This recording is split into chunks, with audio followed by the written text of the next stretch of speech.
Hello lovely viewers, welcome back again to another health episode with Asasika. If you are new to this channel, kindly subscribe and don't forget to click on the notification button to get notified whenever a new video is being uploaded. And to my old subscribers, thank you guys so much for your support and I love you all. Within the bone marrow, hematopoietic stem cell will divide to produce various hemocytoblasts. So each of these cells will mature and become a particular element of the blood. So as you can see in the diagram below, the stem cell will divide into two cell lines. The first one, which is the lymphoid stem cell, and the myeloid stem cell. So this lymphoid stem cell will develop into the lymphoblast, okay, which will further develop into the lymphocyte, okay. So this lymphocyte we know is a type of white blood cell and it helps fight infection. So under the lymphocyte there are other types which includes the T cells, the B cells, and the natural killer cell. Now if you look at the myeloid stem cell line, it would also develop into the red blood cells, platelets, and the other two types of white blood cells. And in the two types of white blood cells, we have the granulocyte. Under that, we will get the neutrophils, the eosinophils, and basophils. Then we will get the monocyte, which is also another type of white blood cells. Then RBC will be formed, the red blood cells, which will carry oxygen to the various tissues in our body. Then the last one, which is the platelet, okay, where it stops bleeding. So its function is to stop bleeding by forming clots. So this is the general process, okay, how the various blood cells are being produced.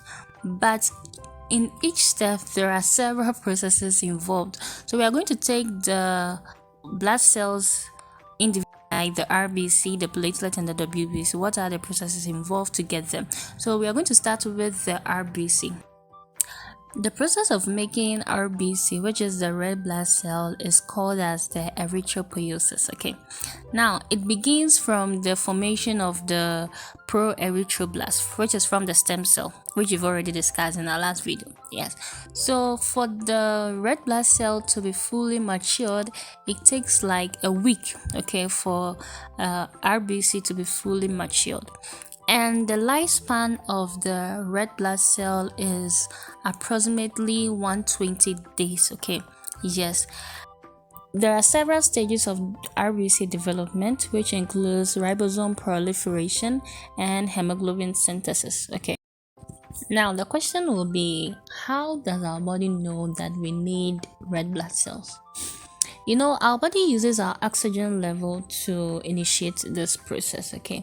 So if your tissues don't have enough oxygen, then your body will start producing red blood cells. So there is this hormone we call as the erythropoietin, which is secreted from our kidneys. So this protein will trigger the process of making your red blood cells. Every second, our body produces about 2 million new red blood cells. And for a normal production, the body needs an adequate amount of iron, vitamin B12, and folic acid, because this nutrient helps our body to produce healthy red blood cells. So if you lack any of these nutrients, it may lead to an abnormality, which wouldn't be good for your health on your body. Oxygen is one of the most important elements. We need it in order to survive. So if our blood isn't carrying the oxygen to the various parts of our body which needs it, we tend to have certain conditions. Now, to be more specified, it isn't our blood which is carrying the oxygen, but rather the hemoglobin which is present in our blood that carries the oxygen to the various parts of our body. Hemoglobin contains iron, so that is the hem part of the hemoglobin. Then we have the oxygen transport protein, which is known as the globin, which allows it to pick up the oxygen and then deliver it to the whole body. Hemoglobin also gives our red blood cell its color because of the presence of a red pigment. So the next process, which is known as the leukopoiesis, which is the process of making white blood cell. So this process is stimulated by a colony stimulating factor, which is a hormone produced by a matured white blood cell. Now, as you can see, the myeloblasts will lead to the development of the eosinophils, neutrophils, and basophils. Then the monoblast will lead to the development of the monocytes, and the lymphoblast will lead to the development of the lymphocytes. So all these comes from the stem cell. Okay, so this stem cell will give the blast, and then from the blast, these blast cell will be produced. The last one, which is the platelets production. So this process is known as the thrombopoiesis. Okay, that's the formation of the thrombocytes. So this process is regulated by a hormone called as the thrombopoietin. This thrombopoietin is produced from the kidney and the liver.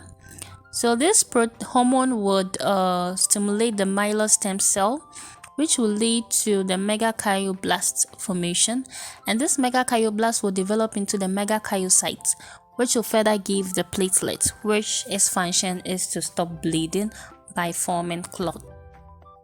To conclude, any changes in the process due to lack of nutrients or mutation in a particular gene can lead to blood disorders. So in my next video, I'll be explaining about the various types of blood disorders. Bye-bye!